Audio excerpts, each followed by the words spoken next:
divide over the role of corporate money affecting policy. And I do think Rashida Tlaib will do that. I'm going to ask you both to quick timeout, quick pause here. We're going to bring you back later on. We just saw the president leave. We are getting ready to see, of course, the Speaker of the House enter the chamber. We're going to get a glimpse of that right after a very quick break. Stay with us.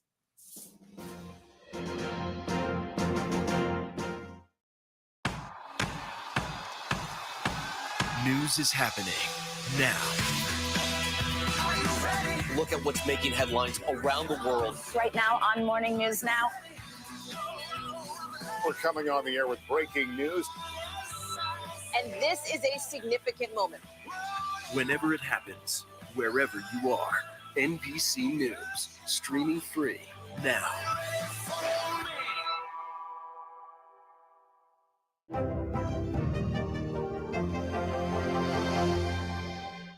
News is happening now. Look at what's making headlines around the world. Whenever it happens, wherever you are, it's here now. News is happening now. Look at what's making headlines around the world. We're coming on the air with breaking news. This is a significant moment. Whenever it happens, wherever you are, NBC News, streaming free now.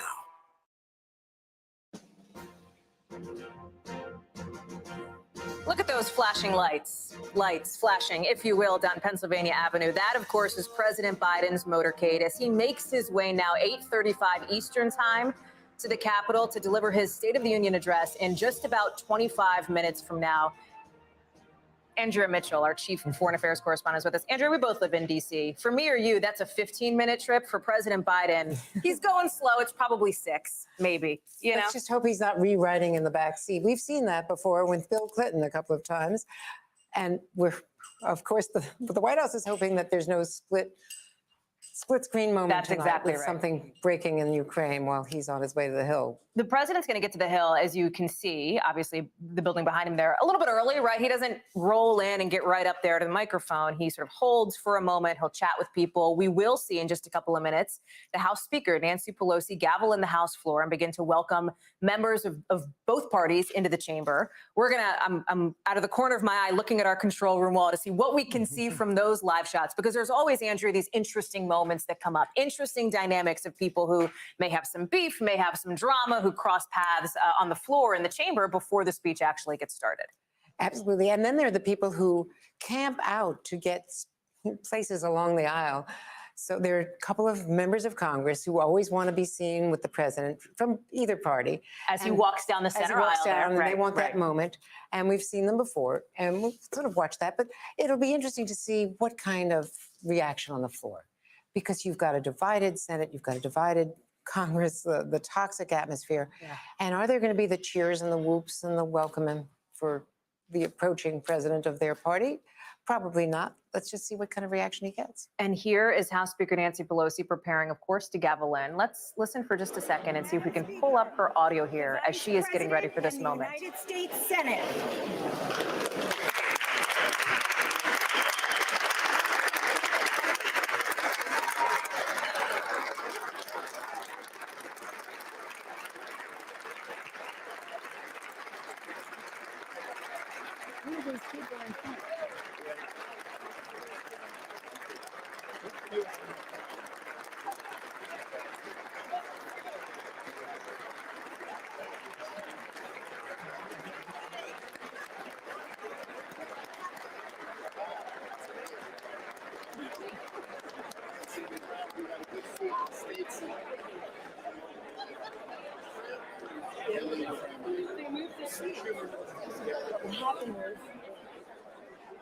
There is an image we don't see every day, Andrea Mitchell, the Senate Majority Leader, Chuck Schumer, a Democrat, the Senate Minority Leader, Mitch McConnell, a Republican, walking, brushing arms, walking down the center aisle there. One of those moments we're talking about.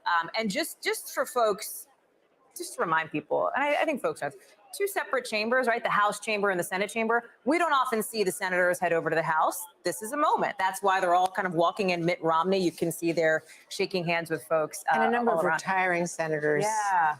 As you see, Senator Blunt is retiring. We saw Senator Pro Tem Pat Leahy, the longest serving senator in the line of succession, and he's retiring, senator from Vermont.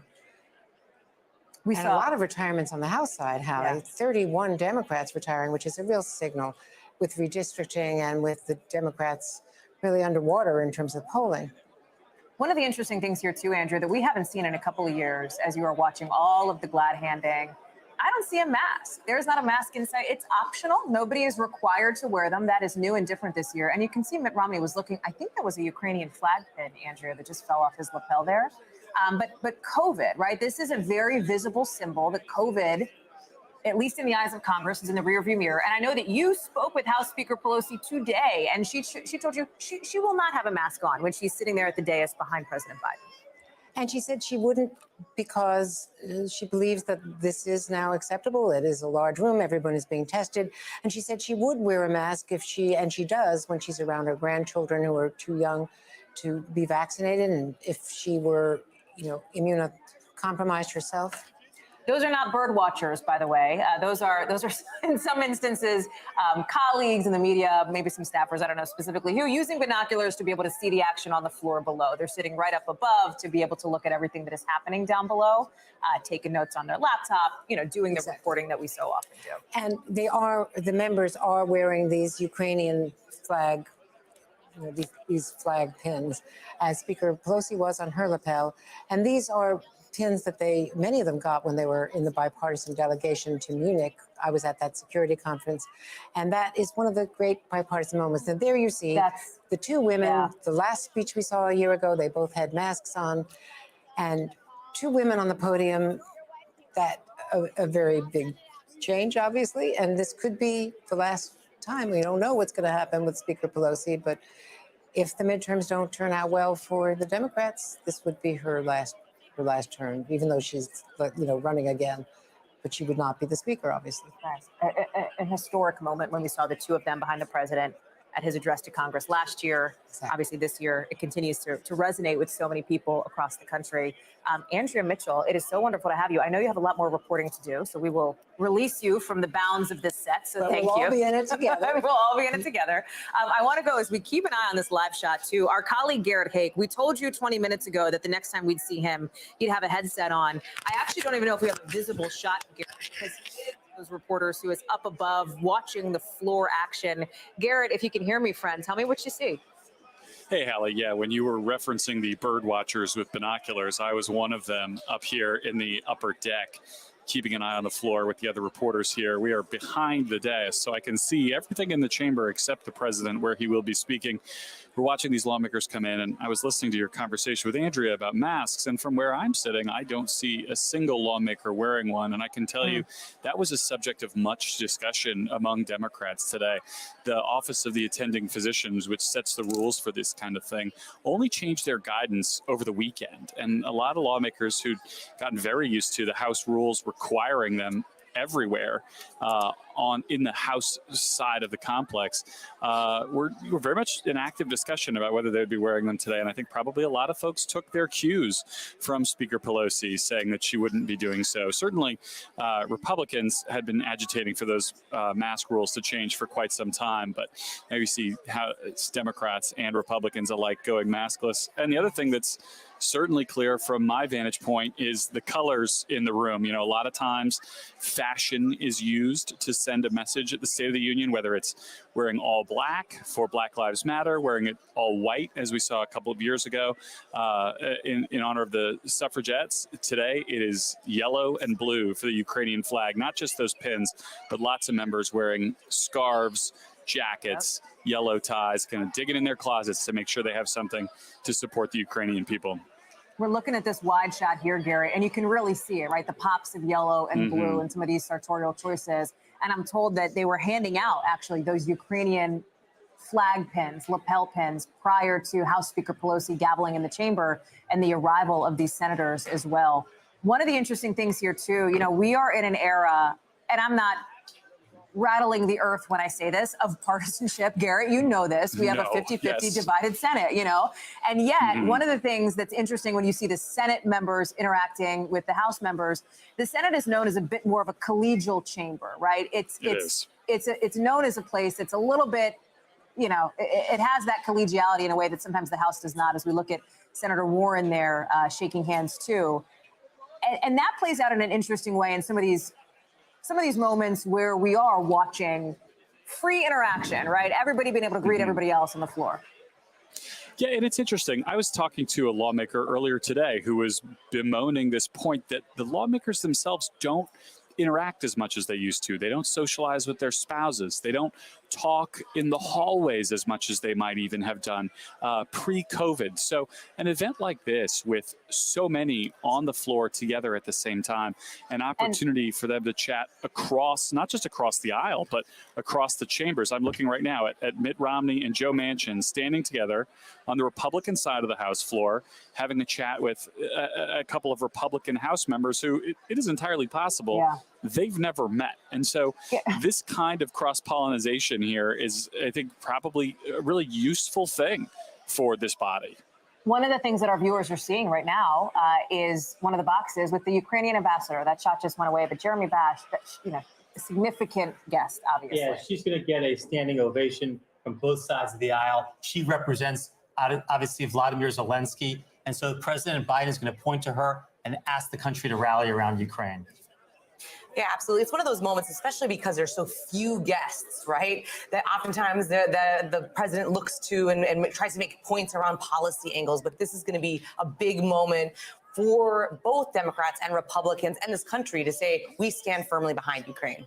There's so much yellow and blue in the chamber tonight that it's a visual reminder of just how much red, white, and blue is here, but also the idea that Americans really want to rally behind this country, and also that the support for the Ukrainian people has gone up as we've seen that country start to make Molotov cocktails. We've seen that country, grandmothers doing target practice, ready to defend their country. It's a reminder that this is a country that is trying to stand behind another one a world away. There's also always a question that I think people ask when a moment like this happens, which is, with all of these powerful people in one room, who is the designated survivor, right? That's sort of the language that's often used, the member of the president's cabinet who stays back. Commerce Secretary Gina Raimondo is it this year, as we will see, more members of the president's cabinet coming in. Yeah, and she'll watch it probably from a safe, secure location, and obviously they'll run through a number of drills with her if she's obviously has to undertake anything in an emergency. But, it's a little bit of a Tom Clancy scenario, if you will, a throwback. But yes, they keep one cabinet member out. But look, as we see all members of the Senate, all members of the House, the Joint Chiefs, the Supreme Court, the cabinet, they're all in one room. It never happens but one night in America. Not all the Supreme Court justices are expected to be there, though. The last time we saw them all attend a State of the Union, I think, was 1972. We know that Chief Justice John Roberts has attended the State of the Union, I think, every year since he became a justice. That doesn't always happen. Some intentionally stay away because this has become, frankly, a partisan moment, right? This is a political speech. Yeah, and we heard earlier today, Senator Marco Rubio, somebody who's been very active on Twitter on Ukraine, has decided because of COVID testing requirements, he was going to skip tonight and not be there in person. I think Say what? I think this is one. Yes, Really? Yes. This is one of the, to me, stunning things being in the Capitol, to see this many members not wearing a mask. It had really become one of those partisan things where Democrats were still wearing masks, Republicans weren't. Even in the House floor, up until the most recent changes, Republicans were getting fined on a regular basis for not wearing those masks. Our friend and colleague Kelly O'Donnell texts me from her post at the White House that one of the folks that we're seeing is Marcy Kaptur of Ohio in the blue and yellow sash, pointing out a lot of Ukrainians in her district. And she is the co-chair, I believe, of the Ukrainian caucus, which is why she's there with that kind of statement. And even as you talked about the idea of unity being a vibe we can't quite put our hands on, part of the reason is because when I talk to Democrats, they also want, as they want to rally around the idea of democracy, they want to see a couple gut punches to the Republicans, frankly, from President Biden. I was talking to one Democrat who said that one of the best moments in the last few weeks of the Biden presidency was when President Biden had the longest presidential press conference in history. And in that, he said, I don't know what Republicans stand for. They want to hear that theme again. And the president really laying out that the country has so many challenges. Democrats have, they think, the best solutions, and Republicans, they think, don't even have a plan to get started there. The State of the Union has changed so much over the years, right? When not to date myself, I'm very young, let me just say that. but when I was growing up, there weren't a lot of other options if you didn't want to watch the State of the Union speech, right? That's changed now, but it's still a huge deal, covered by every major television network across the country, as is, of course, the opposing party's response here. And it's going to be the headline in major papers all across the country tomorrow morning. If the White House had its druthers, Anna, what's that headline? You know, I think it has to be something around strong leadership, unity for the country, Biden leading. I mean, they want this to, they've kind of had that reset moment. They've been talking about that he wants to be more forceful, that he wants to have that kind of statesman leadership that has had some foibles when it comes to Afghanistan pullout and some of these other issues, whether it's inflation. Is it steady leadership? And I'm sort of looking for the State of the Union is resilient, because I think that's a word that showcases the fact that, you know, we're still in a tough situation and people are pulling out, but we're strong and we can go forward. Controversial Republican Congresswoman Marjorie Taylor Greene there, who's been embroiled over the last few days for a different issue. We're going to listen to Speaker Pelosi here for a moment. The chair appoints as members of the committee on the part of the House to escort the President of the United States into the chambers.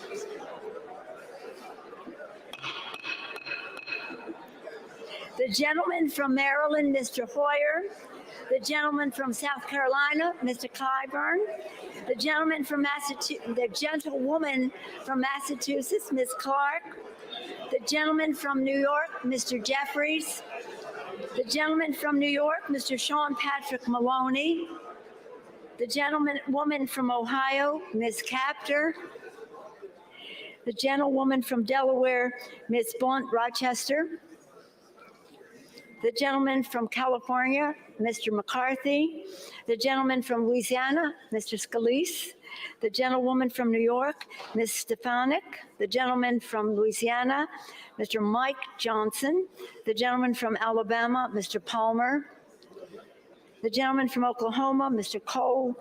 The gentlewoman from Indiana, Ms. Spartz.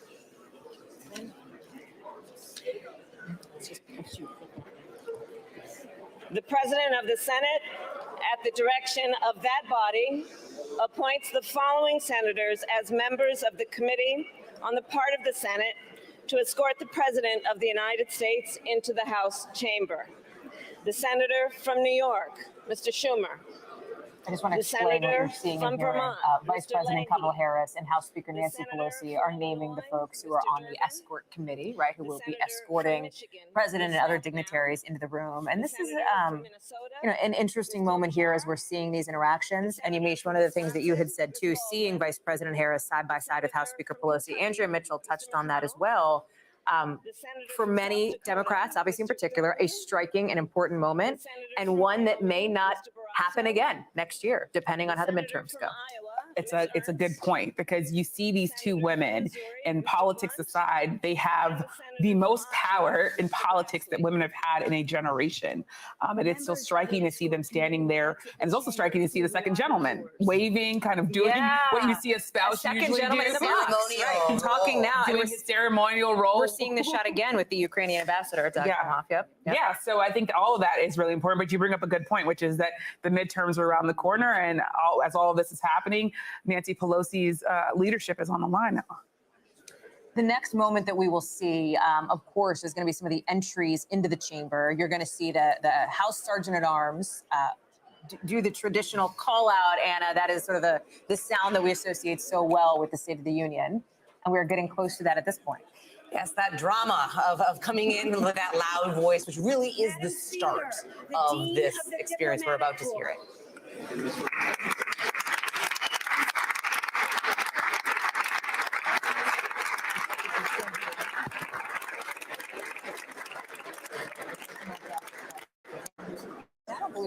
We haven't seen the Supreme Court justices seated either, the ones who are attending. I think that's coming up here soon too. And as we talked about, we don't expect to see all of them, but obviously the justices being there takes on a different flavor, considering they're about to get, you know, if the confirmation of KBJ, President Biden's pick goes well. Yeah. yeah, Judge Jackson possibly coming to the court will shift things in a symbolic way. Of course, it'll still be a 6-3 court. A reminder again of how partisan this is, but also a reminder that this is one of the most important events in Washington, D.C. in the country, and that the president is going to be delivering a speech by an American president that could be one of the most important since the Cold War.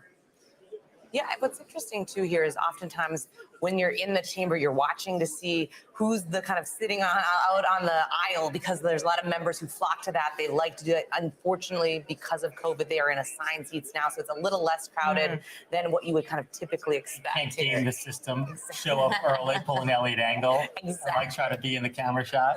You can't do that anymore. So Joe Biden, I'm sure President Biden will find a way to mingle. We expect to see the introduction. That's for sure.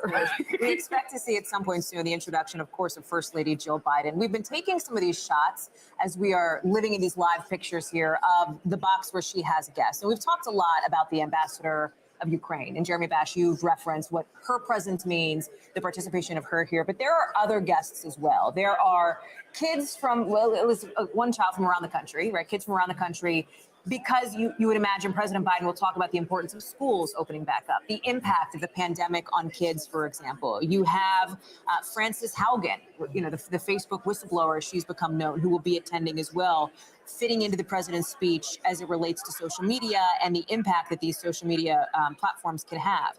You have a nurse from a progressive care unit, again, pandemic related, as well as other students and others who are important to the president's speech. I talked with one former speechwriter to a different president earlier today who was talking about you want to weave those stories into these remarks, because in many ways you are not just laying out policy, you're telling a story. You're telling a story to Americans, and you want them to be compelled. Personal. Right? Personal. You want it to be have something be a face to these issues instead of just broad strokes that are hard to understand. I think actually really interesting here. Senator Joe Manchin talking to Lisa Murkowski, the senator from Alaska, moderate Republican, moderate Democrat. Talking to Susan Collins. This is some votes for KBJ right there. I mean, Justices of the Supreme Court. Okay, so let's see what. So.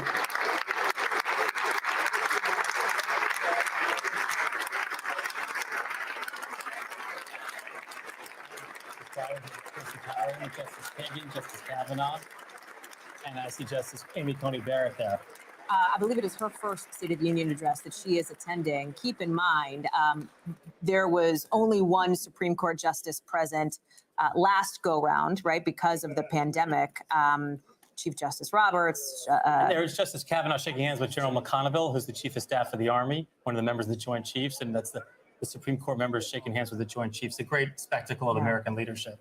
Bipartisan, nonpartisan American leadership. But also puts them in some potentially awkward moments, Jeremy, as we've seen, when the audience around them is erupting either in applause or not. Right? It does. And for the most part, the national security content should be bipartisan, but sometimes it veers, and sometimes they have to not applaud so they don't appear in any way to support any partisan position. Yet the president is their commander in chief. Right. He's in the chain. They are in the chain of command, that, so to speak, and they obviously have to salute Joe Biden because he's president. Right. And obviously their presence, too, taking on such an important shade, given everything that we're seeing overseas. Justice Kavanaugh's third State of the Union speech, by the way. And here comes First Lady Jill Biden. Let's listen.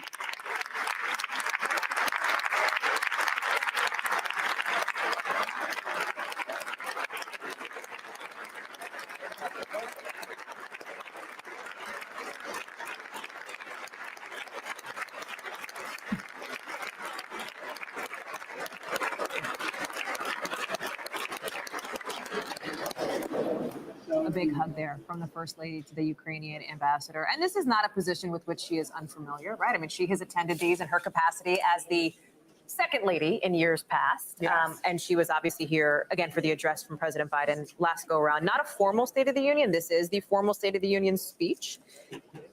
Very significant still, as these all are every year. Just a teacher, too. I mean, I think that's going to be interesting as we think about what he says on COVID, how she responds. Does he point to Madam her Speaker, experience the as well? President's Cabinet.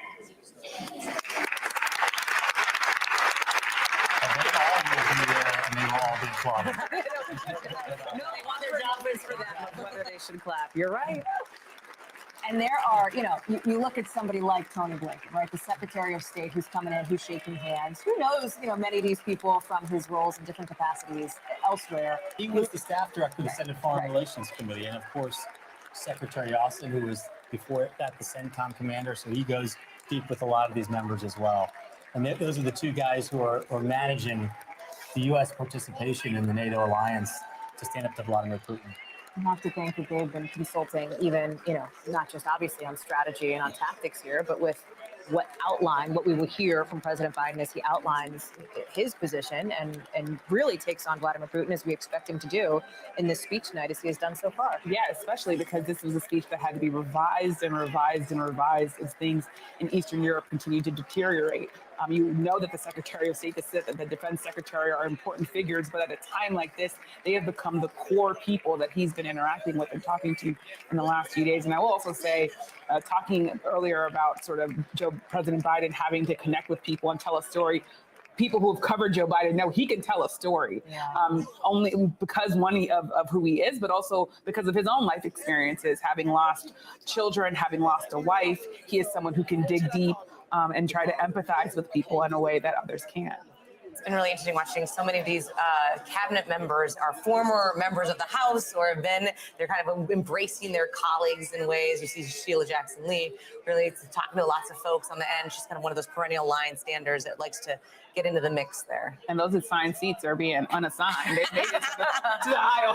Yamiche Alcindor, Anna Palmer, Jeremy Bash, I want to thank you. I want to thank all of our panelists, all of our guests and reporters who have been with us. Our special coverage continues right now with an NBC News special report.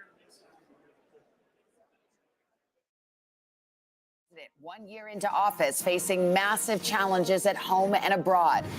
On the domestic front, record inflation causing prices to rise and the president's approval rating to drop. Overseas, Russia invading Ukraine, a conflict that could reshape the map of Europe. All this as the nation tries to emerge from a pandemic that's taken the lives of nearly 1 million Americans and widened political divisions. With the midterm elections only 8 months away, the president facing a sharply divided Congress in the House chamber tonight as he makes his case to lawmakers and the American people that the State of the Union is strong.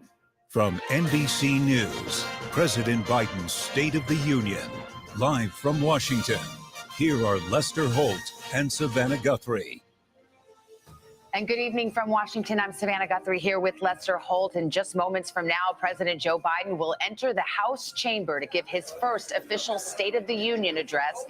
And it comes at a moment when the world is in crisis and on the precipice. Russia has invaded its neighbor Ukraine, shattering peace in Europe and unleashing a massive assault growing more brutal by the day. We're on the ground in Ukraine tonight as the world waits for what message President Biden will deliver to Americans, to Ukrainians, and to Moscow tonight. And as always, issues here at home to grapple with. You've got the pandemic, rising inflation hitting Americans hard.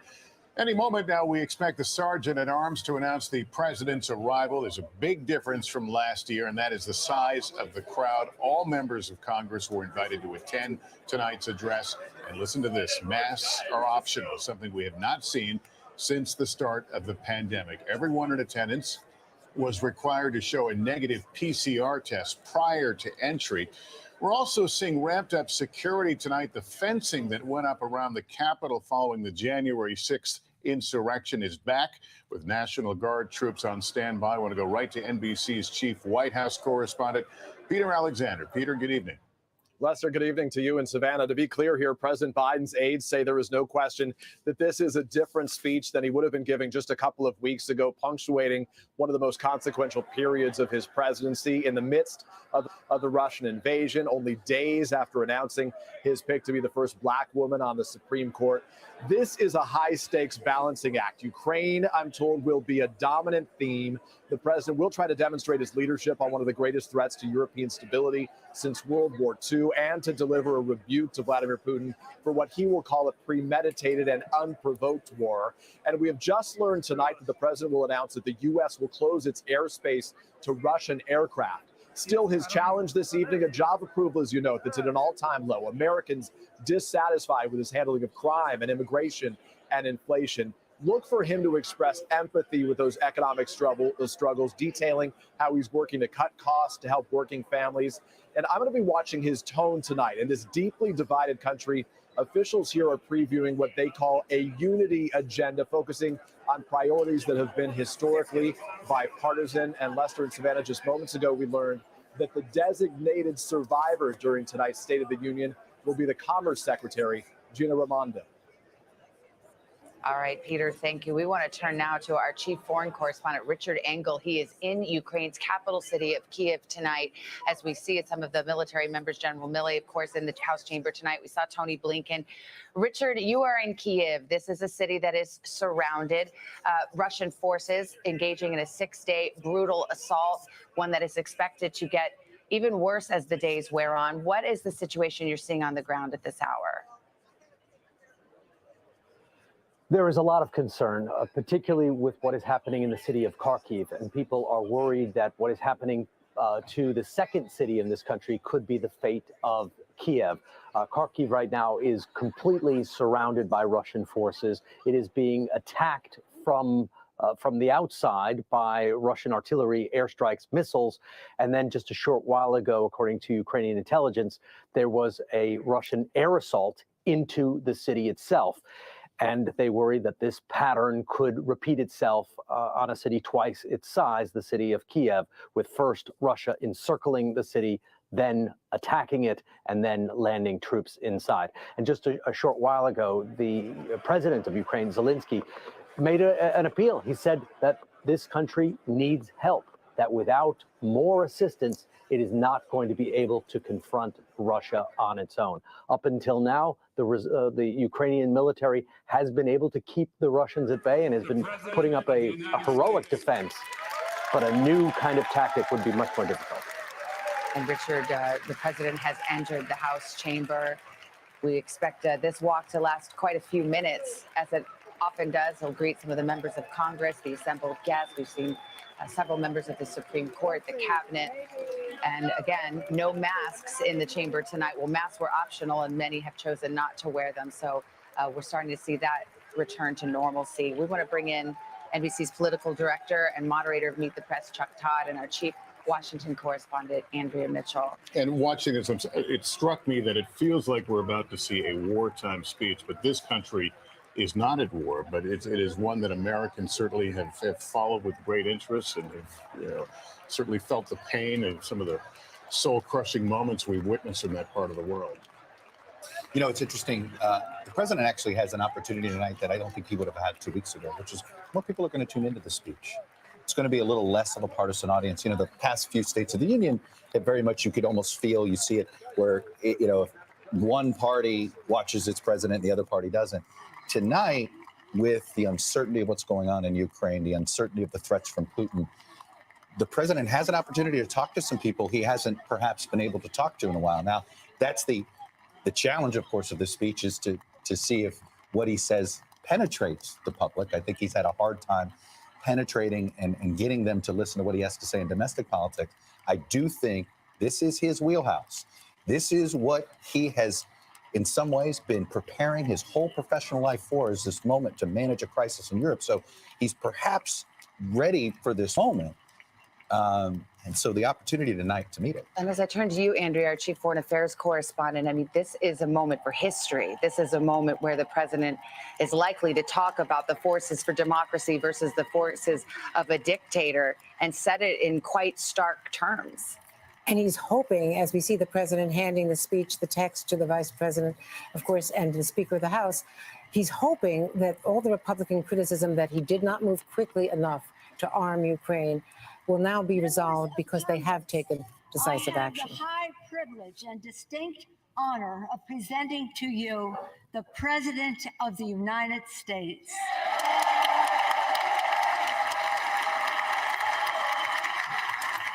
And Savannah, this could be a rare moment of bipartisanship. He's hoping the kind that he remembers, bipartisanship, politics stopping at the water's edge on foreign policy. It's very blue and yellow out there already in that crowd. You can see there was a lot of blue and yellow among members. And they're wearing pins, the Ukrainian flag with the U.S. flag. Thank you, thank you, thank you.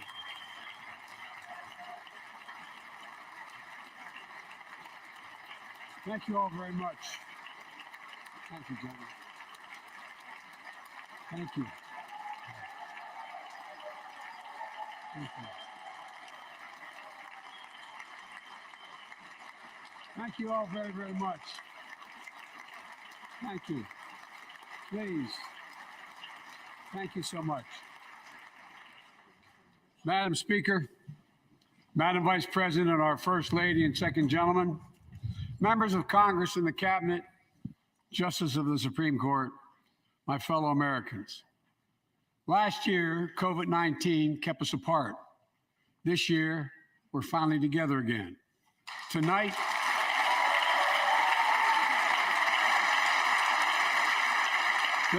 we meet as Democrats, Republicans, and Independents, but most importantly, as Americans, with the duty to one another, to America, to the American people, to the Constitution, and an unwavering resolve that freedom will always triumph over tyranny.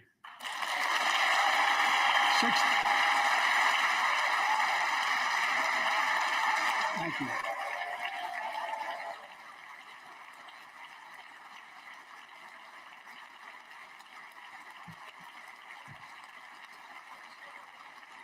6 days ago, Russia's Vladimir Putin sought to shake the very foundations of the free world, thinking he could make it bend to his menacing ways.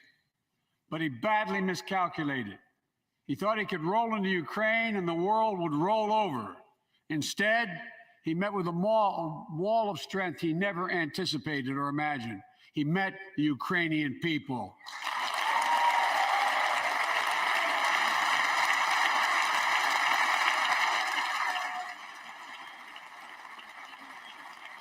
And President Zelensky, to every Ukrainian, their fearlessness, their courage, their determination literally inspires the world. Groups of citizens blocking tanks with their bodies, everyone from students to retirees to teachers, turned soldiers defending their homeland. And in this struggle, President Zelensky said in his speech to the European Parliament, "Light will win over darkness." The Ukrainian ambassador to the United States is here tonight, sitting with the First Lady. Let each of us, if you're able to stand and send an unmistakable signal to the world of Ukraine. Thank you. Thank you, thank you, thank you.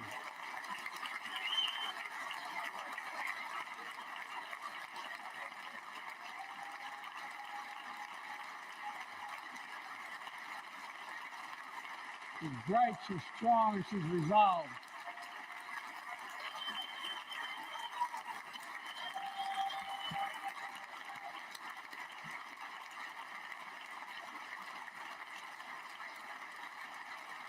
Yes. We, the United States of America, stand with the Ukrainian people. Throughout our history, we've learned this lesson. When dictators do not pay a price for their aggression, they cause more chaos. They keep moving, and the cost, the threats to America and America to the world keeps rising. That's why the NATO alliance was created, to secure peace and stability in Europe after World War II. The United States is a member, along with 29 other nations. It matters. American diplomacy matters. American resolve matters. Putin's latest attack on Ukraine was premeditated and totally unprovoked. He rejected repeated efforts at diplomacy. He thought the West and NATO wouldn't respond. He thought he could divide us at home, in this chamber, in this nation. He thought he could divide us in Europe as well. But Putin was wrong. We are ready. We are united, and that's what we did. We stayed united. We prepared extensively and carefully. We spent months building coalitions of other freedom-loving nations in Europe and the Americas, from America to the Asian and African continents, to confront Putin. Like many of you, I spent countless hours unifying our European allies. We shared with the world in advance what we knew Putin was planning and precisely how he would try to falsify and justify his aggression. We countered Russia's lies with the truth. And now that he's acted, the free world is holding him accountable. along with 27 members of the European Union, including France, Germany, Italy, as well as countries like the United Kingdom, Canada, Japan, Korea, Australia, New Zealand, and many others, even Switzerland, are inflicting pain on Russia and supporting the people of Ukraine. Putin is now isolated from the world more than he has ever been. Together,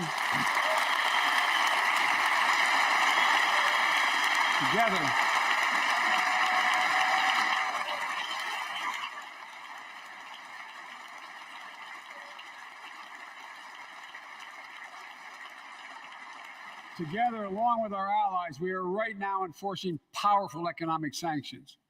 We're cutting off Russia's largest banks in the international financial system, preventing Russia's central bank from defending the Russian ruble, making Putin's $630 billion war fund worthless. We're choking Russia's access. To technology that will sap its economic strength and weaken its military for years to come. Tonight, I say to the Russian oligarchs and the corrupt leaders who built billions of dollars off this violent regime, no more. The United States, I mean it.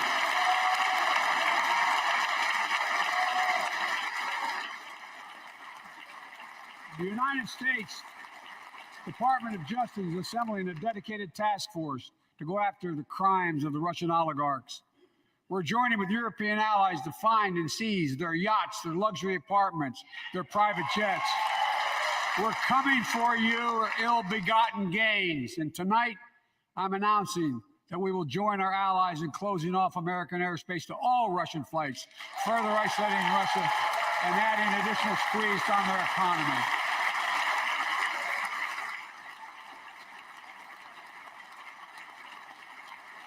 He has no idea what's coming.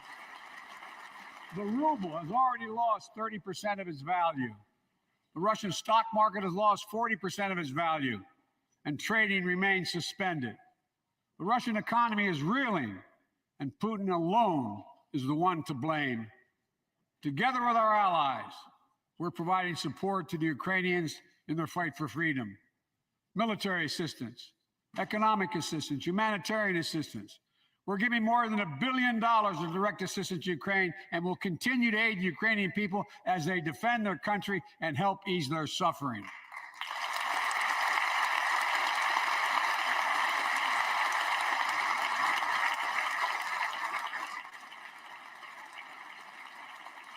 But let me be clear. Our forces are not engaged and will not engage in the conflict with Russian forces in Ukraine. Our forces are not going to Europe to fight Ukraine, but to defend our NATO allies in the event that Putin decides to keep moving west.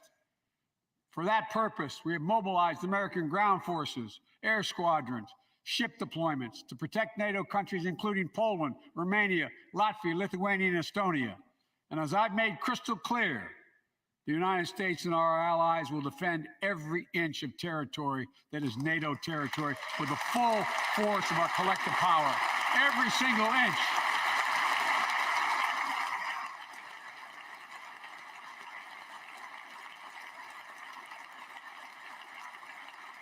And we're clear-eyed. The Ukrainians are fighting back with pure courage. But the next few days, weeks, and months will be hard on them. Putin has unleashed violence and chaos. But while he may make gains on the battlefield, he'll pay a continuing high price over the long run. And a pound of Ukrainian people, the proud, proud people, pound for pound, ready to fight with every inch of energy they have. They've known 30 years of independence, have repeatedly shown that they will not tolerate anyone who tries to take their country backwards. To all Americans, I'll be honest with you, as I always promised I would be. A Russian dictator invading a foreign country has cost around the world. And I'm taking robust action to make sure the pain of our sanctions is targeted at the Russian economy, and that we use every tool at our disposal to protect American businesses and consumers. Tonight, I can announce the United States has worked with 30 other countries to release 60 million barrels of oil from reserves around the world. America will lead that effort, releasing 30 million barrels of our own strategic petroleum reserve. And we stand ready to do more if necessary, united with our allies. These steps will help blunt gas prices here at home, but I know news about what's happening can seem alarming to all Americans. But I want you to know we're going to be okay. We're going to be okay. When the history of this era is written, Putin's war in Ukraine will have left Russia weaker and the rest of the world stronger. Well, while it shouldn't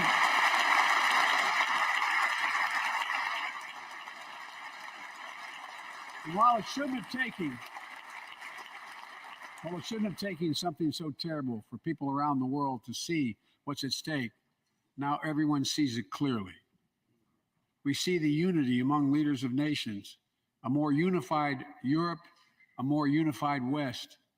We see unity among the people who are gathering in cities and large crowds around the world, even in Russia, to demonstrate their support for the people of Ukraine. In the battle between democracy and autocracies, democracies are rising to the moment, and the world is clearly choosing the side of peace and security. This is the real test, and it's going to take time. So let us continue to draw inspiration from the iron will of the Ukrainian people. To our fellow Ukrainian Americans who forged a deep bond that connects our two nations, we stand with you. We stand with you. Putin may circle Kyiv with tanks, but he'll never gain the hearts and souls of the Iranian people. He'll never extinguish their love of freedom, and he will never weaken the resolve of the free world.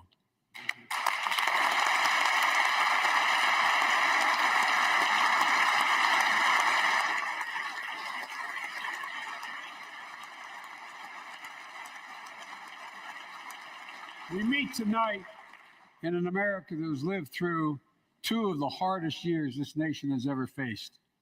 The pandemic has been punishing, and so many families are living paycheck to paycheck, struggling to keep up with the rising cost of food, gas, housing, and so much more. I understand, like many of you did. My dad had to leave his home in Scranton, Pennsylvania to find work. So like many of you, I grew up in a family when the price of food went up, it was felt throughout the family. It had an impact. That's when one of the first things I did as president was fight to pass the American Rescue Plan. Because people were hurting, we needed to act, and we did. Few pieces of legislation have done more at a critical moment in our history to lift us out of a crisis. It fueled our efforts to vaccinate the nation and combat COVID-19, delivered immediate economic relief to tens of millions of Americans. It helped put food on the table. Remember those long lines of cars waiting for hours just to get a box of food put in their trunk. It cut the cost of healthcare insurance. And as my dad used to say, it gave the people just a little bit of breathing room. Unlike the $2 trillion tax cut passed in the previous administration that benefited the top 1% of Americans, the American Rescue Plan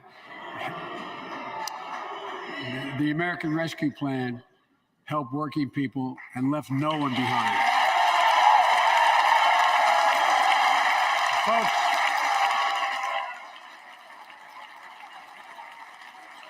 and it worked. It worked.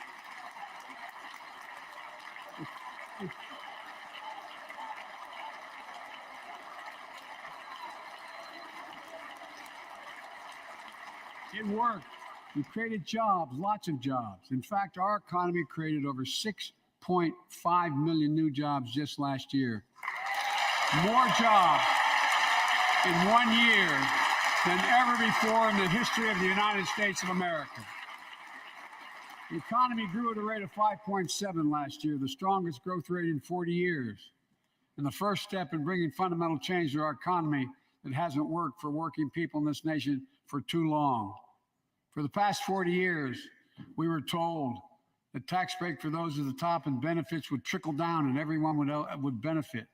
But that trickle-down theory led to a weaker economic growth, lower wages, bigger deficits, and a widening gap between the top and everyone else in nearly a century.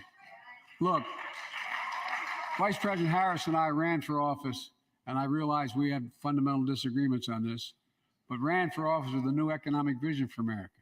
Invest in America, educate Americans, grow the workforce, build the economy from the bottom up and the middle out, not from the top down, because we know, because we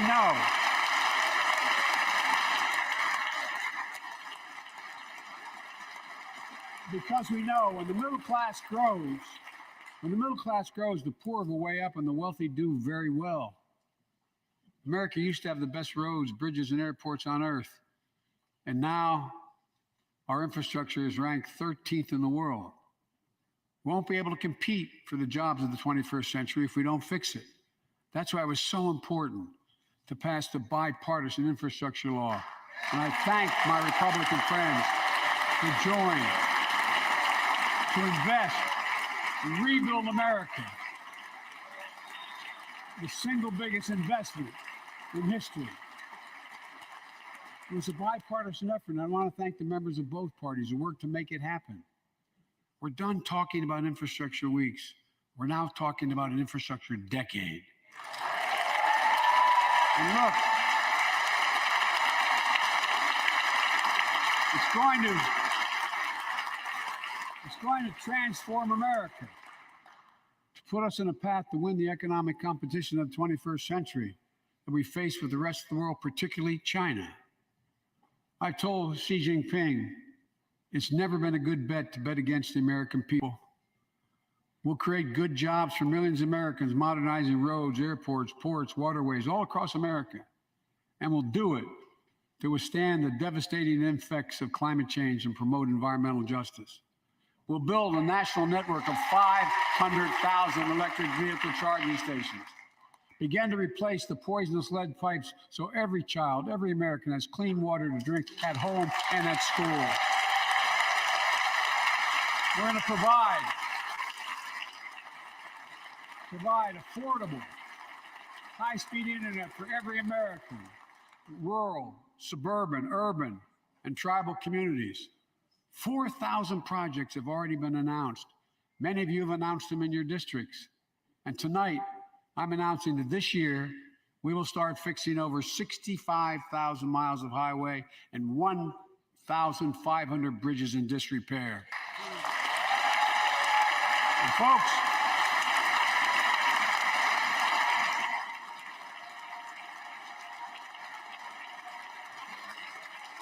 when we use taxpayers' dollars to rebuild America, we're going to do it by buying America. Buy American products. Support American jobs. The federal government spends about $600 billion a year to keep this country safe and secure.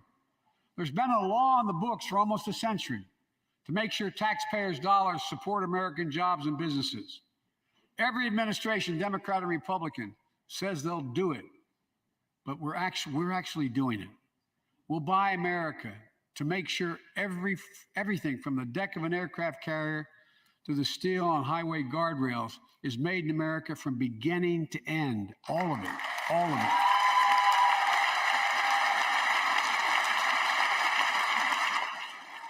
But folks, to compete for the jobs of the future, we also need a level playing field with China and other competitors. That's why it's so important to pass the Bipartisan Innovation Act sitting in Congress that will make record investments in emerging technologies and American manufacturing. We used to invest almost 2% of our GDP in research and development. We don't now.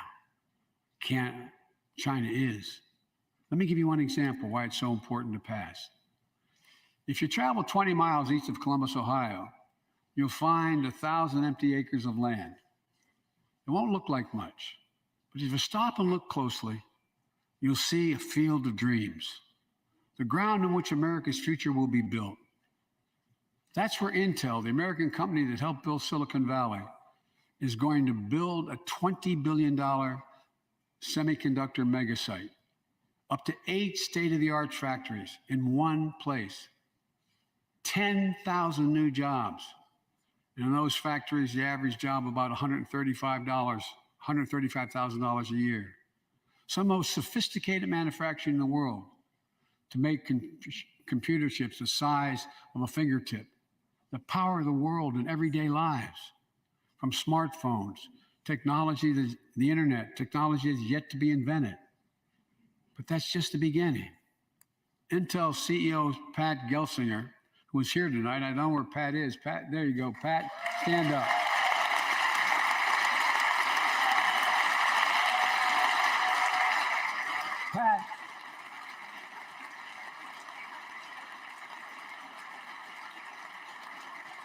Pat came to see me and he told me they're ready to increase their investment from 20 billion to 100 billion. That would be the biggest investment in manufacturing in American history. And all they're waiting for is for you to pass this bill. So let's not wait any longer. Send it to my desk, I'll sign it, and we'll really take off in a big way. And folks, Intel is not alone. There's something happening in America. Just look around and you'll see an amazing story. The rebirth of pride that comes from stamping products made in America. The revitalization of American manufacturing. Companies are choosing to build new factories here when just a few years ago they would have gone overseas. That's what's happening. Ford is investing $11 billion in electric vehicles, creating 11,000 jobs across the country. GM is making the largest investment in its history, $7 billion to build electric vehicles, creating 4,000 jobs in Michigan. All told, 369,000 new manufacturing jobs were created in America last year alone. Folks,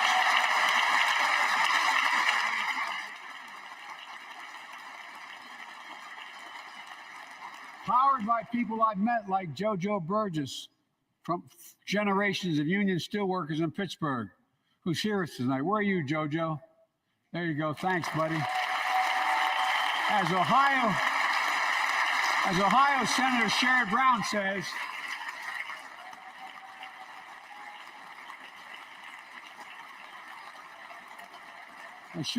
says, it's time to bury the label Rust Belt. It's time to see the what used to be called the Rust Belt become the home of a significant resurgence of manufacturing. And with all the bright spots in our economy, record job growth, higher wages, too many families are struggling to keep up with their bills. Inflation is robbing them of gains they thought otherwise they would be able to feel. I get it. That's why my top priority is getting prices under control.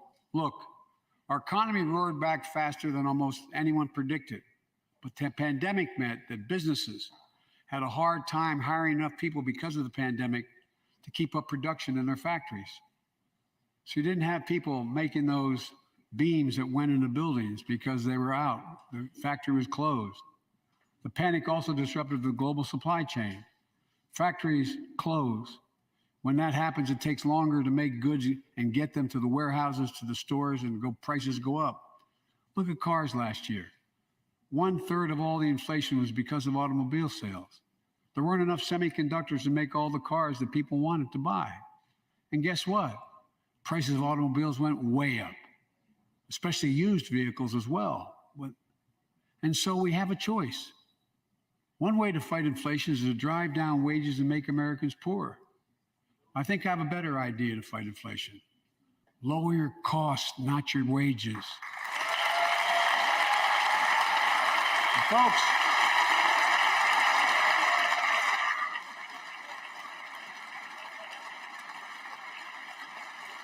that means make more cars and semiconductors in America, more infrastructure and innovation in America, more goods moving faster and cheaper in America, more jobs where you can earn a good living in America.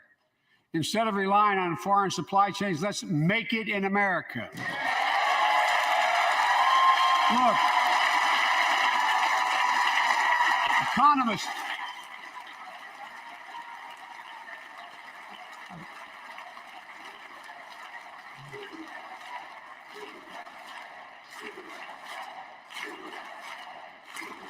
Economists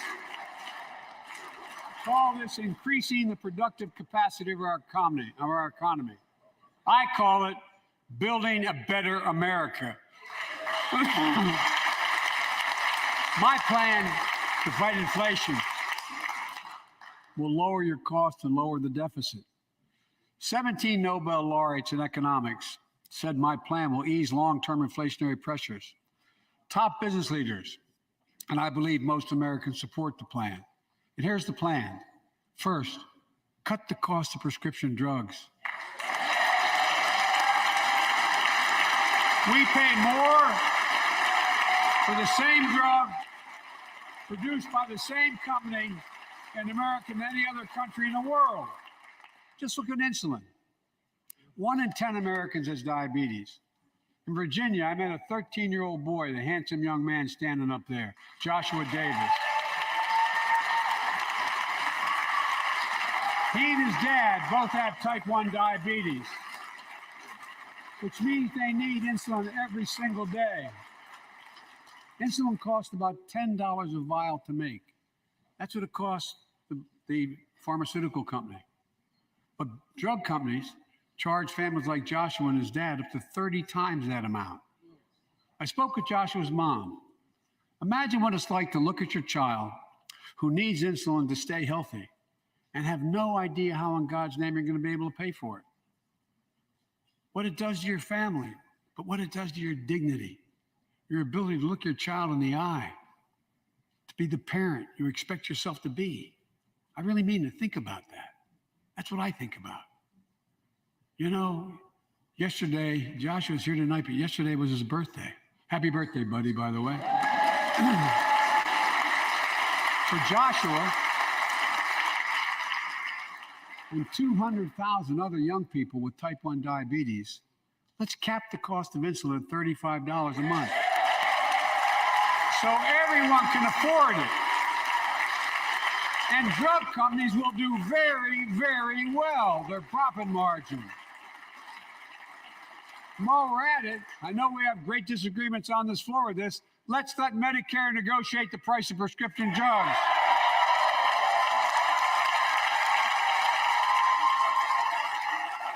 They already set the price for VA drugs.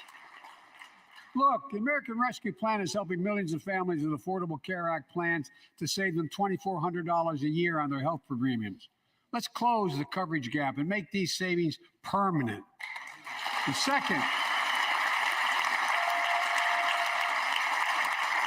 let's cut energy costs for families, an average of $500 a year by combating climate change. Let's provide an investment tax credits to weatherize your home and your business, to be energy efficient and get a tax credit for it. Double America's clean energy production in solar, wind, and so much more. Lower the price of electric vehicles, saving another $80 a month that you're not going to have to pay at the pump. Folks,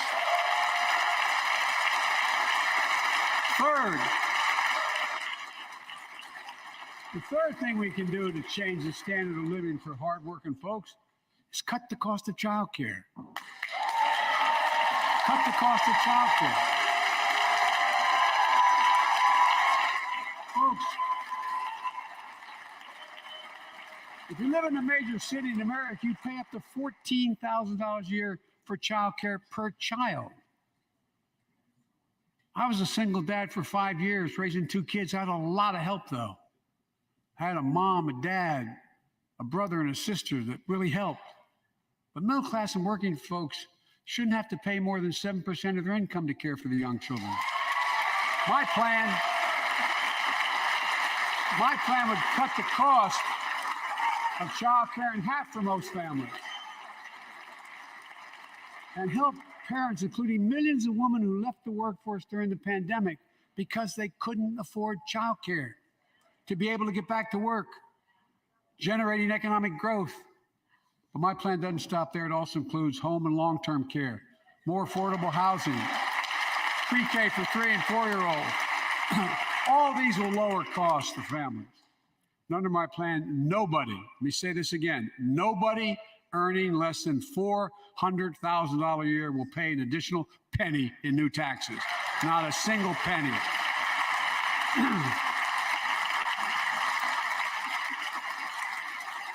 I may be wrong, but my guess is if we took a secret ballot in this floor, that we'd all agree that the present tax system ain't fair. We have to fix it. I'm not looking to punish anybody, but let's make corporations and wealthy Americans start paying their fair share. Look, last year,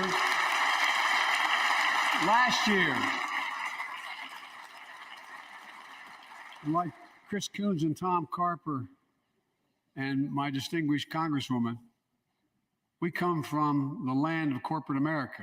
There are more corporations incorporated in America than every other state in America combined. And I still won 36 years in a row. The point is, even they understand they should pay just a fair share. Last year, 55 of the Fortune 500 companies earned $40 billion in profit and paid zero in federal taxes. Now look, it's not fair. That's why I proposed a 15% minimum tax rate for corporations. And that's why in the G7 and other meetings overseas, I was able to be somewhat helpful. 130 countries agree on a global minimum tax rate. So companies can't get out of paying their taxes at home by shipping jobs and factories overseas. It'll raise billions of dollars. That's why I propose closing loopholes for the very wealthy who pay a lower tax rate than a teacher and a firefighter. So that's my plan, but we'll go more detail later. We will grow the economy, lower the cost of families. So what are we waiting for? Let's get this done. We all know we've got to make changes. Folks,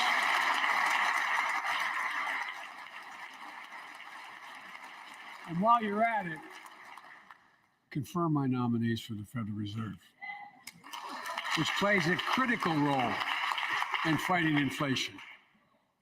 My plan will not only lower costs and give families a fair shot, it will lower the deficit.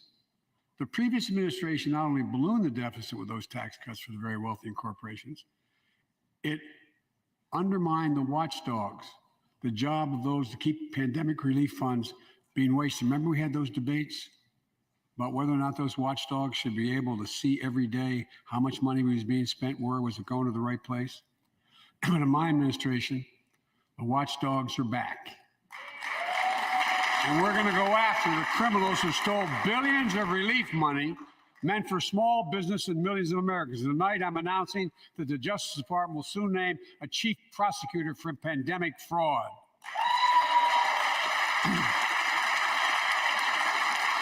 Look,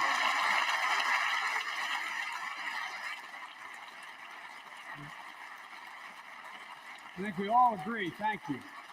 By the end of this year, the deficit will be down to less than half of what it was before I took office. The only president ever to cut the deficit by more than $1 trillion in a single year. Lowering your cost also meant demanding more competition. I'm a capitalist, but capitalism without competition is not capitalism. Capitalism without competition is exploitation. It drives up profits. And corporations have to compete. Their profits go up and your prices go up when they don't have to compete. Small businesses and family farmers and ranchers, I need not tell some of my Republican friends from those states. Guess what? You got 4 basic meat packing facilities. That's it. You play with them or you don't get to play at all. And you pay a hell of a lot more. A hell of a lot more because there's only 4. See what's happening with ocean carriers and moving goods in and out of America.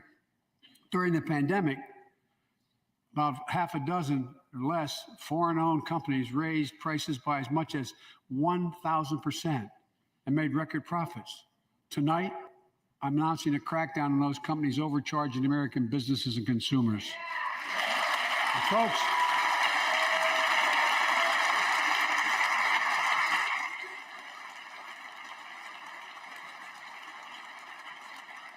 And as Wall Street firms take over more nursing homes, quality in those homes has gone down and costs have gone up. That ends on my watch. Medicare is going to set higher standards for nursing homes and make sure your loved ones get the care they deserve and that they inspect and they will look at closely. We're also going to cut costs to keep the economy going strong and giving workers a fair shot, provide more training and apprenticeships, hire them based on skills, not just their degrees. Let's pass the Paycheck Fairness Act and paid leave. Raise the minimum wage to $15 an hour and extend the child tax credit so no one has to raise a family in poverty. Let's increase Pell Grants, increase our historic support for HBCUs, and invest in what Jill, our First Lady who teaches full-time, calls America's best kept secret, community colleges. Look, let's pass the PRO Act. When a majority of workers want to form a union, they shouldn't be able to be stopped.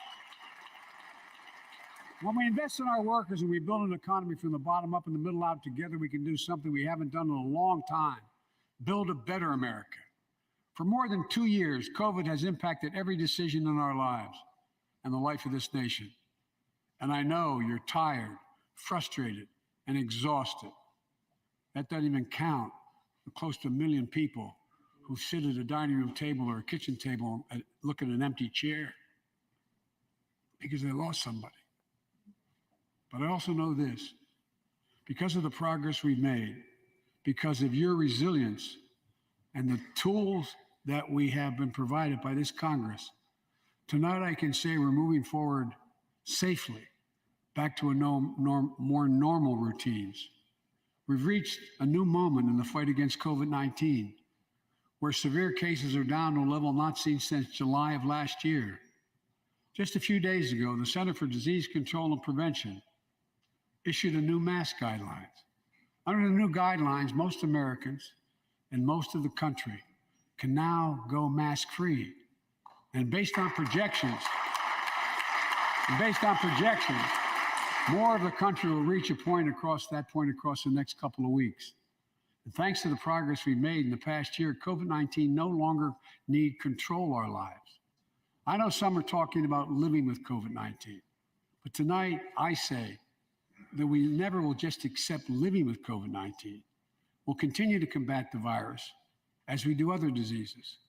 And because this virus mutates and spreads, we have to stay on guard. And here are 4 common sense steps as we move forward safely, in my view. First, stay protected with vaccines and treatments. We know how incredibly effective vaccines are. If you're vaccinated and boosted, you have the highest degree of protection. We'll never give up on vaccinating more Americans. Now, I know parents with kids under 5 are eager to see their vaccines authorized for their children. Scientists are working hard to get that done. We'll be ready with plenty of vaccines if and when they do. We're all ready. We are also ready with antiviral treatments. If you get COVID-19, the Pfizer pill reduces your chances of ending up in the hospital by 90%. I've ordered more pills than anyone in the world has. Pfizer is working overtime to get us 1 million pills this month and more than double that next month. And now we're launching the Test to Treat initiative. So people can get tested at a pharmacy, and if they prove positive, receive the antiviral pills on the spot at no cost. And folks, if you're immunocompromised or have some other vulnerability, we have treatments and free high-quality masks. We're leaving no one behind or ignoring anyone's needs as we move forward. On testing, we've made hundreds of millions of tests available, and you can order them for free to your doorstep. And we've already ordered free tests. If you already ordered free tests tonight, I'm announcing you can order another group of tests. Go to covidtest.gov starting next week, and you can get more tests. Second, we must prepare for new variants. Over the past, we've gotten much better at detecting new variants. If necessary, we'll be able to develop new vaccines within 100 days instead of maybe months or years. And if Congress provides the funds we need, we'll have new stockpiles of tests, masks, pills ready if needed. I can't promise a new variant won't come, but I can promise you we'll do everything within our power to be ready if it does. Third,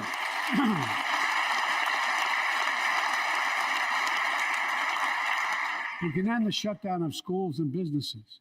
We have the tools we need. It's time for America to get back to work and fill our great downtowns again with people. People working from home can feel safe and begin to return to their offices. We're doing that here in the federal government. The vast majority of federal workers will once again work in person. Our schools are open. Let's keep it that way. Our kids need to be in school.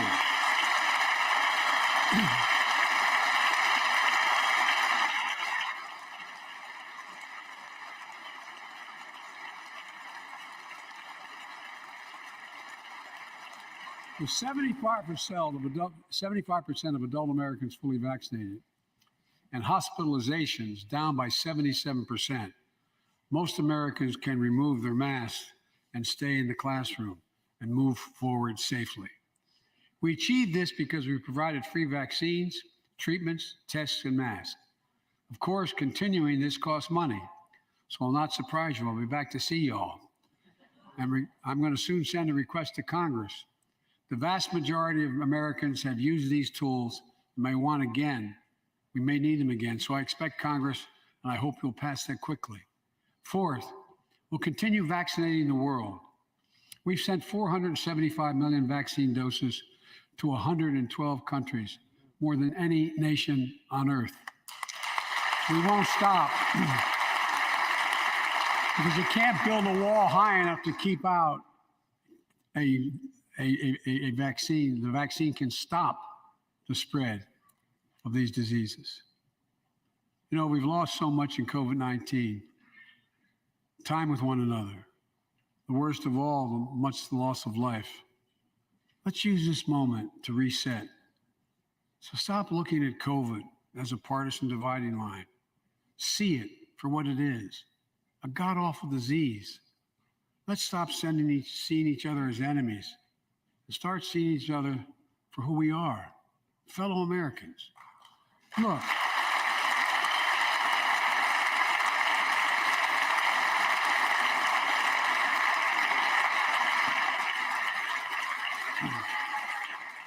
we can't change how divided we've been. There's a long time in coming. But we can change how to move forward on COVID-19 and other issues that we must face together. I recently visited New York City Police Department days after the funerals of Officer Wilbur Mora and his partner, Officer Jason Rivera. They were responding to a 9/11 call when a man shot and killed them with a stolen gun. Officer Mora was 27 years old. Officer Rivera was 22 years old. Both Dominican Americans who grew up in the same streets that they later chose to patrol as police officers. I spoke with their families, and I told them that we were forever in debt for their sacrifices and will carry on their mission to restore the trust and safety of every community deserves. Like some of you that have been around for a while, I've worked with you on these issues for a long time. I know what works. Investigating crime prevention and community policing, cops who walk the beat, who know the neighborhood, and who can restore trust and safety. Let's not abandon our streets or choose between safety and equal justice. Let's come together and protect our communities, restore trust, and hold law enforcement accountable. That's why the Justice Department has required body cameras, banned chokeholds, and restricted no-knock warrants for its officers. That's why the American Rescue Plan that you all provided $350 billion that cities, states, and counties can use to hire more police, invest in more proven strategies.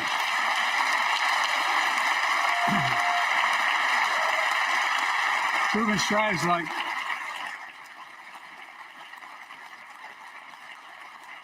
strategies like community violence interruption, trusted messengers, breaking the cycle of violence and trauma, and giving young people some hope.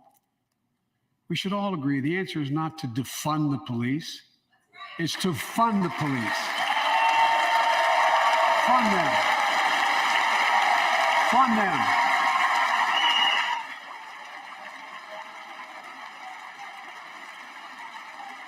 Fund them with resources and training. Resources and training they need to protect our communities. I ask Democrats and Republicans alike to pass my budget and keep our neighborhoods safe. And we'll do everything in my power to crack down on gun trafficking of ghost guns that you can buy online, assemble at home, no serial numbers, can't be traced. I ask Congress to pass proven measures to reduce gun violence. Pass universal background checks. Why should anyone on the terrorist list be able to purchase a weapon? Why? Why? And folks, ban assault weapons with high-capacity magazines hold up to 100 rounds. You think the deer are wearing Kevlar vests? Look, repeal the liability shield. It makes gun manufacturers the only industry in America that can't be sued. The only one. Imagine had we done that with the tobacco manufacturers. These laws don't infringe on the Second Amendment. They save lives. The most fundamental right in America is the right to vote and have it counted. And look, it's under assault. In state after state, new laws have been passed, not only to suppress the vote, we've been there before, but to subvert the entire election. We can't let this happen. Tonight, I call on the Senate to pass the Freedom to Vote Act, pass the John Lewis Act, Voting Rights Act. And while you're at it, pass the Disclose Act so Americans know who's funding our elections. Look, tonight, I'd like to honor someone who dedicated his life to serve this country. Justice Breyer, an Army veteran, constitutional scholar, retiring Justice of the United States Supreme Court. Justice Breyer, thank you for your service. Thank you, thank you, thank you. I mean it. Get up, stand up and see you. Thank you.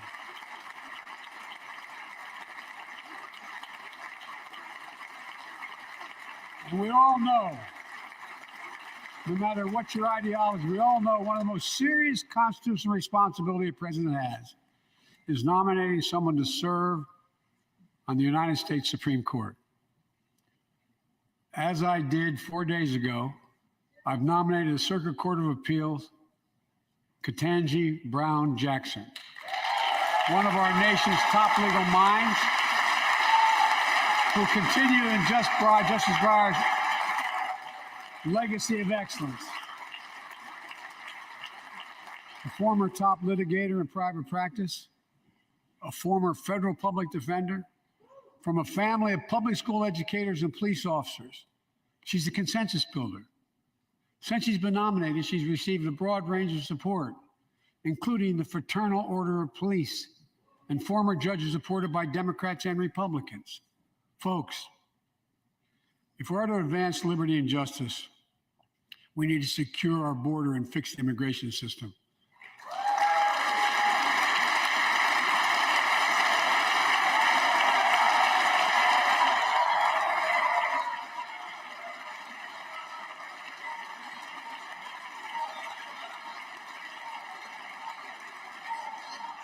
And as you might guess, I think we can do both. At our border, we've installed new technology like cutting-edge scanners to better detect drug smuggling. We've set up joint patrols with Mexico and Guatemala to catch more human traffickers. We're putting in place dedicated immigration judges in a significant larger number so families fleeing persecution and violence can have their cases heard faster, and those who don't legitimately hear can be sent back.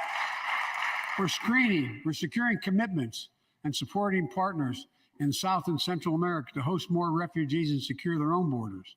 We can do all this while keeping lit the torch of liberty that has led the generation of immigrants to this land, my forebears and many of yours. Provide a pathway to citizenship for dreamers, those with temporary status, farm workers, essential workers. Revise our laws so businesses have workers they need and families don't wait decades to reunite. It's not only the right thing to do, it's economically smart thing to do. That's why the immigration reform is supported by everyone from labor unions to religious leaders to the U.S. Chamber of Commerce. Let's get it done once and for all. Folks,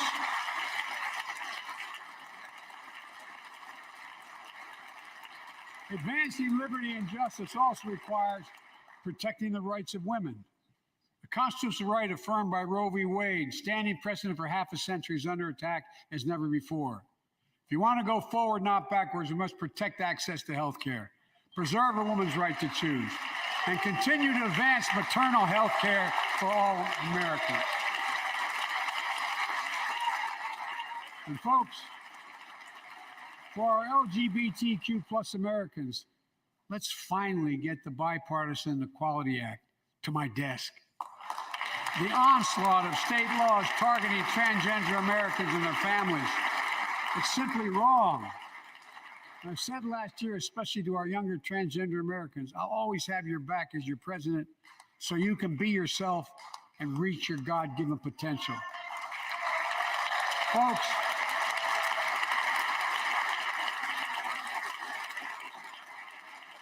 as I've just demonstrated, while it often appears we do not agree, and that we do agree on a lot more things than we acknowledge. I signed 80 bipartisan bills into law last year, from preventing government shutdowns, to protecting Asian Americans from still too common hate crimes, to reforming military justice, and will soon be strengthening the Violence Against Women Act that I first wrote 3 decades ago. It's important. It's important for us to show the nation we can come together and do big things. So tonight I'm offering a unity agenda for the nation. 4 big things we can do together, in my view. First, beat the opioid epidemic. There's so much we can do.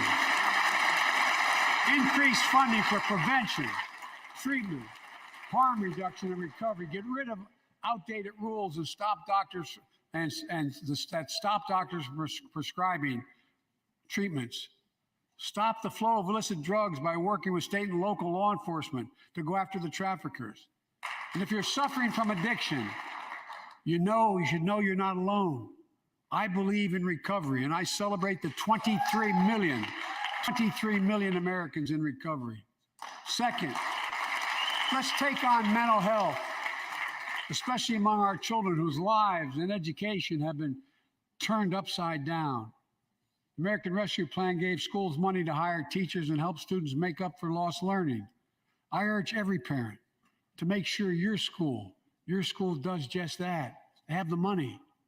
We can all play a part. Sign up to be a tutor or a mentor. Children were also struggling before the pandemic: bullying, violence, trauma, and the harms of social media.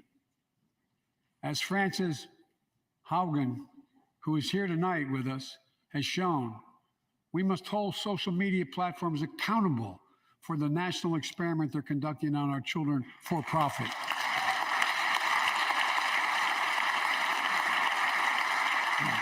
Folks, thank you. Thank you for the courage you showed. It's time to strengthen privacy protections, ban targeted advertising to children, demand tech companies stop collecting personal data on our children, and let's get all Americans the mental health services they need. More people can turn for help and full parity between physical and mental health care if we treat it that way in our insurance. Look,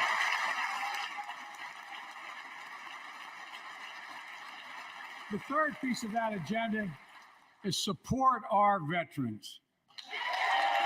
Veterans are the backbone and the spine of this country. They're the best of us. I've always believed that we have a sacred obligation to equip those we send to war and care for those in their family when they come home. My administration is providing assistance in job training, housing, and now helping lower-income veterans get VA care debt-free.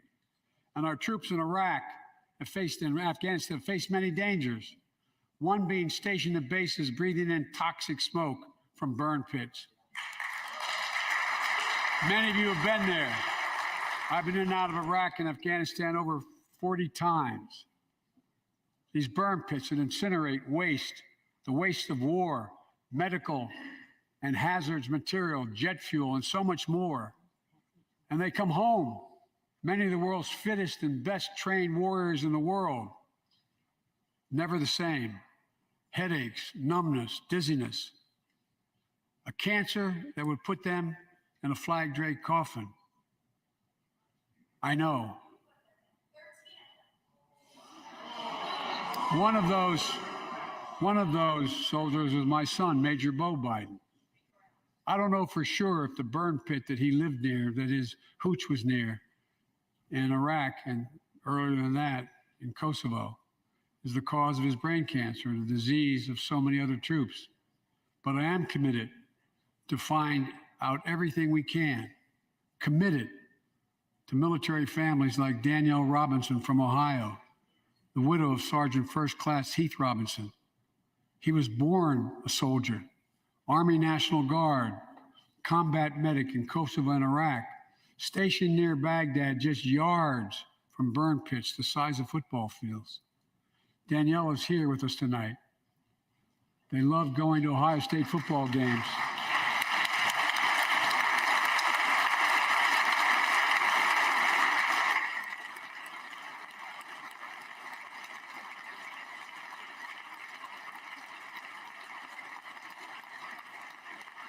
And they love building Legos with their daughter.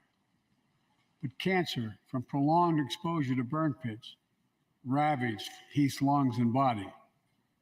Danielle says Heath was a fighter to the very end.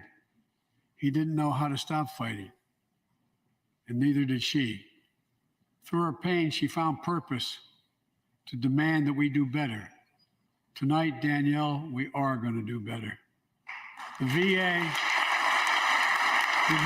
is pioneering new ways of linking toxic exposure to disease, already helping more veterans get benefits. And tonight, I'm announcing we're expanding eligibility to veterans suffering from 9 respiratory cancers. I'm also calling on Congress to pass a law to make sure veterans devastated by toxic exposure in Iraq and Afghanistan finally get the benefits of the comprehensive health care they deserve.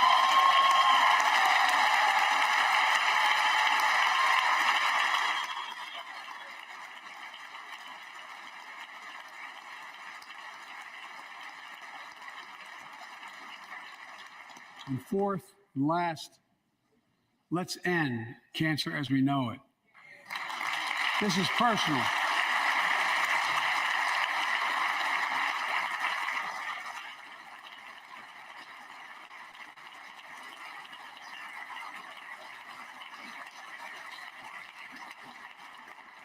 This is personal to me and to Jill and to Kamala and so many of you. So many of you have lost someone you love. Husband, wife, son, daughter, mom, dad. Cancer is the #2 cause of death in America, second only to heart disease. Last month, I announced the plan to supercharge the cancer moonshot that President Obama asked me to lead 6 years ago.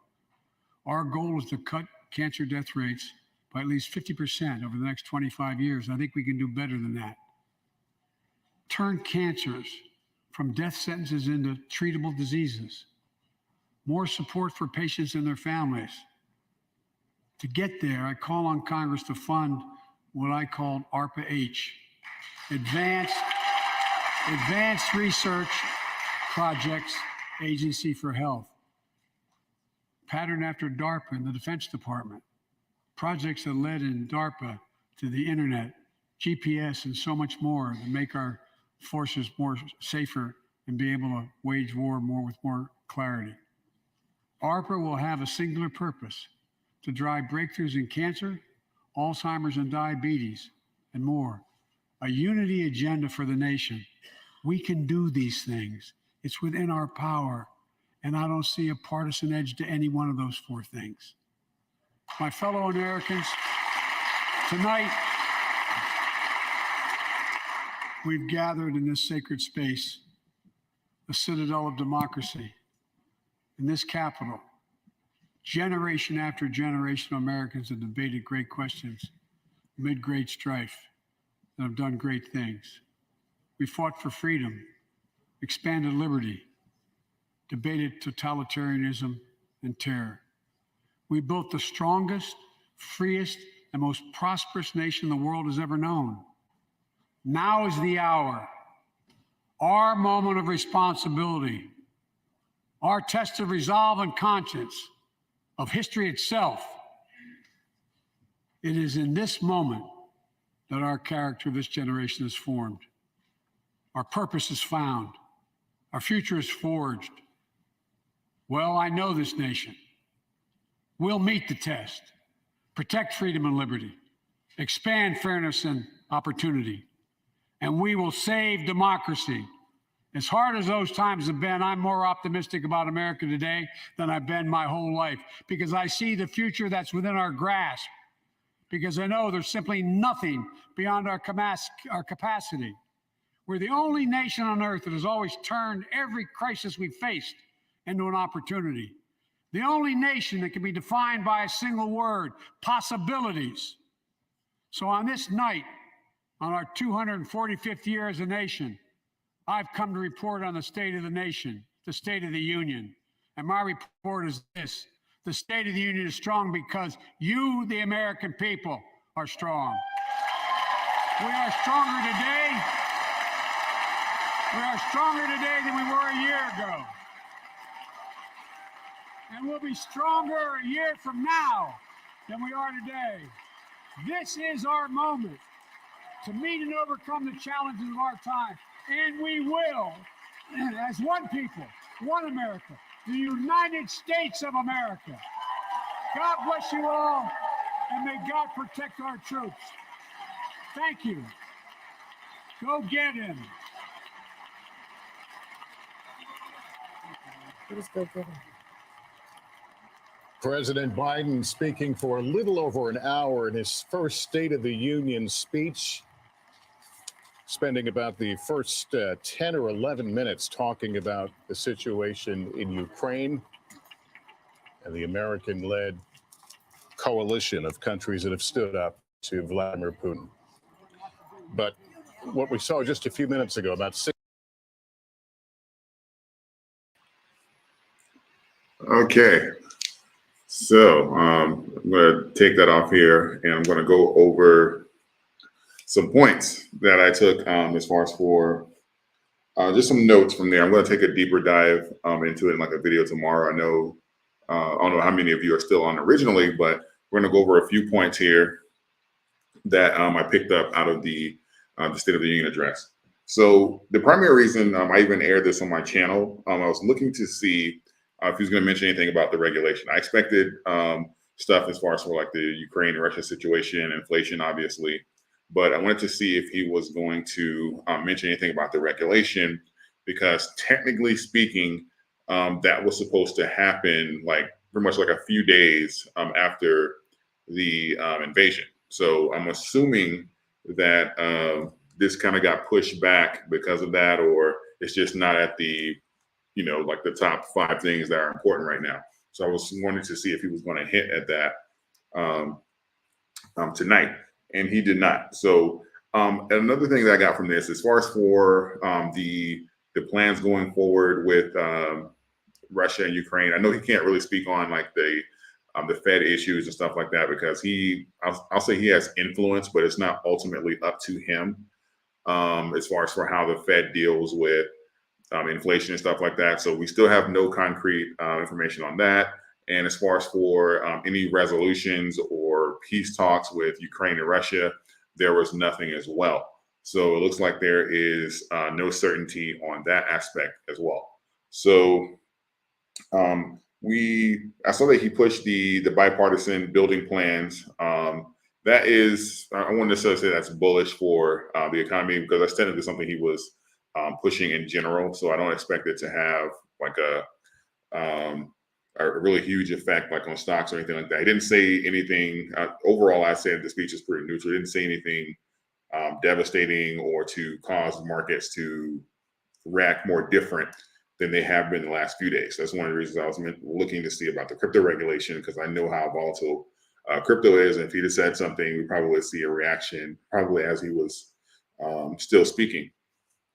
He did mention the semiconductors. I believe it was in Ohio, or like right outside of Columbus. That is a very great point when it comes down to even longevity, is to invest in tech. Tech is one of the leading industries. I don't want to say it's like recession proof, but it stands pretty strong through a lot of the cycles we've had over the last decade. Tech has been pretty consistent. So I do think that investing in tech, that was a pretty good indicator there. Just to kind of let you guys know that despite what's going on, despite inflation, all that kind of stuff like that, the tech industry is expanding. And I want to say it was IBM. I'll have to play it back again, but I know he said semiconductors. So that's definitely something to keep in mind when you're building out your portfolio.